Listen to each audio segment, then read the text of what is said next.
Hi, everyone. Today is day 32 of quarantine, and I'm really bored. Yeah. And today we're gonna try the film Look by Super 8. Yeah, yeah, let's do this.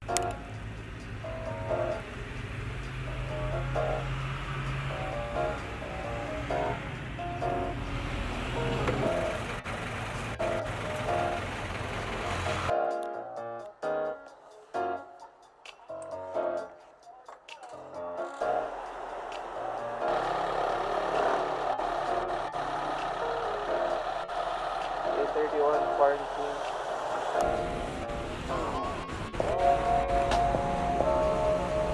What is up? Ngayon tuturuan ko kayo kung paano ko ginawa yung intro na yun, yung nangyari natin. That is called Super 8 na film look. And yeah, my name is Jerome. I am cinematographer, photographer, and videographer. So roll mo na yung intro. Let's go.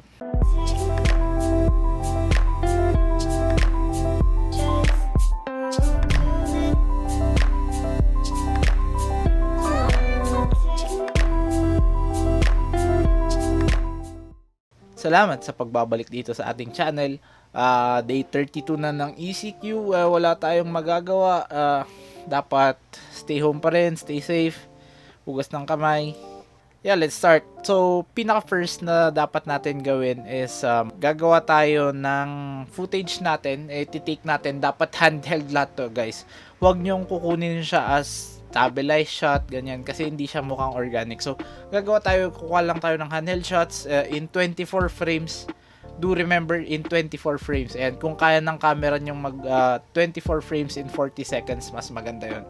Pero kung hindi kaya ng camera mo, 24 frames in 50 shutter speed. Yan. So, let's jump into it. So, ayan, mag-import na tayo ng footage natin. As sabi ko kanina, handheld footage. Ayan. So, let's put our handheld footage. Okay. Ganun lang. O, diba may pa zoom in pa. Yun yung sinasabi nilang organic na effect na hindi ka pro na kumuha pero film look pa rin siya. So, ang pinakauna natin gagawin dito is ikakat ko sa part kung gusto ko. Ayan. Sa part na nag-zoom in. Yan. Ikakat natin. And ngayon, gagawa tayo ng adjustment layer. So, right click, new item, adjustment layer. Kokopyahin naman niya mismo yung sa timeline mo. Yan. Ilagay natin sa top. Same as your footage. And yun lang. Tapos na ang ating tutorial. Joke lang. Ngayon, sa adjustment layer natin, maglalagay tayo ng crop. Ayan. So, ang gagawin ng crop is kakrop natin dito at dito sa left and right para magmukha siyang 4x3 kasi wala pang widescreen noon. Okay, so let's do this. In the left, 13% and in the right, 13% din. Para magmukhang film look. Ayan. So, yun na yung step 1. So, next is Lumetri color.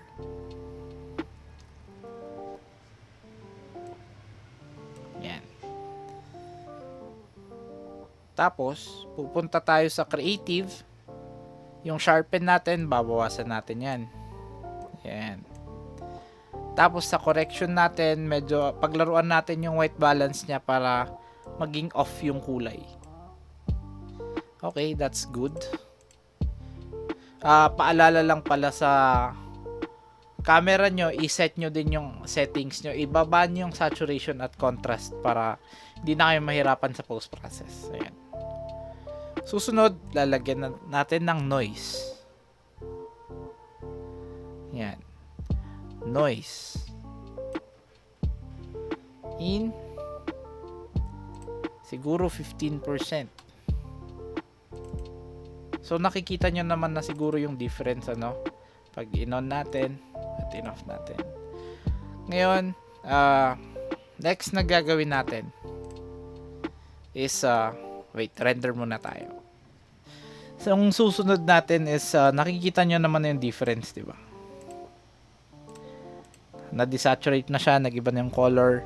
So, choice ko lang naman na gusto kong palitan yung color. So, lagyan natin konti yung shadow sa teal. And, let's make it a bit orange. Or, yung medyo greenish to. Ayan. Kasi, ang camera nun, hindi talaga accurate ang colors. Kaya, pangit din tingnan. Ayun. So, susunod na. After this, all of this is we add posterize time. Posterize time. So, may malilito kayo dito kasi may posterize at posterize time. So, piliin nyo yung posterize time. Ilagay nyo lang dito sa top. Tapos, ilagay nyo siya in 15 or 18. Kung gusto nyo din yung cartoon look, go for 12. Yan. So, yung ginagawa kasi nito is pinaglalaruan nyo yung frames per second ng clip mo. Ayan. So, i-render muna natin ulit. Okay, and then after nun is chinek ko, mas maganda yung 18. So, ni-remove ko na yung 15 layer kanina. Nakikita nyo naman dito sa adjustment layer natin, pinalitan ko. And as you can see, naging 18 na.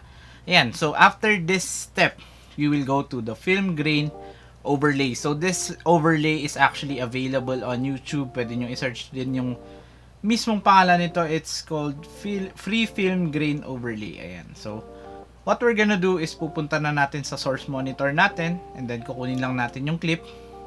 Lalagay natin dyan. And then, cut to the exact time. Alright. And then, what we do is right-click. Scale to frame size.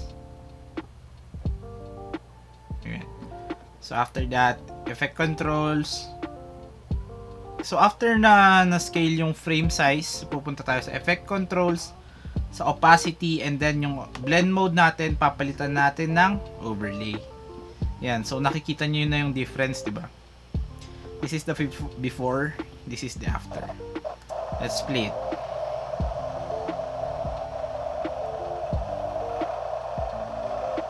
And then, pinakuli, we will put an equalizer sa audio natin. So, i-remove ko muna to para magtunog siyang vintage. Ayan. So, we will go to effects and then search for EQ. Yan. EQ short for equalizer. And then, pupunta tayo dito sa obsolete audio effects. And then, we will see parametric equalizer. So, pupunta natin siya sa audio natin. Ayan. And then, sa settings ng parametric equalizer, pupunta tayo sa custom setup. Tapos, click natin yung edit. Ayan. After that, pupunta tayo sa presets and then we will click old time radio. So, i-give niya yung effect na matanda na yung audio. Ayan. Yun lang ang ating tutorial for today. This is the Film 8 look. I don't know who made it, but it looks aesthetic.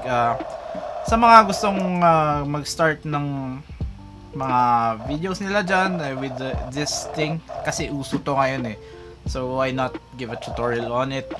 Ito yung before niya, ito yung after.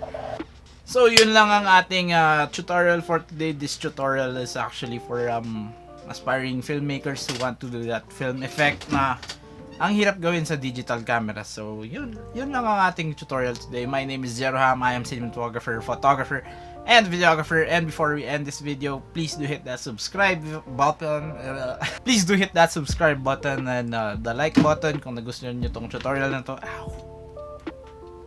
And then yung bell button kung gusto nyong ma-notify kung may bago man tayong video. And yeah, let's read some comments before we end the video. Sa ating last video, the B-roll tips chu-chu-chu. Thank you tol sa shoutout. Ganda ng grading mo ngayon. Na-point out mo agad yung sekreto sa mga video ko. Foreground. If you didn't watch that video, please do watch it. Pa-shoutout naman sa next video, Lods. Itsume 8. That ASMR intro. Haha, great job. My girlfriend, ASMR intro. Haha. Okay. John Bermontes. Hi, John Bermontes. Hi, kuya. Ako si JV. RGX11 Film, Idol, Smiley Face. Kuya Carm Sonoya. Na-shoutout ko na last video. Uy, salamat sa shoutout. Canon number 1. Yes, Canon number 1. Lodi number 1 fan here. Okay. Bye-bye. Ingat.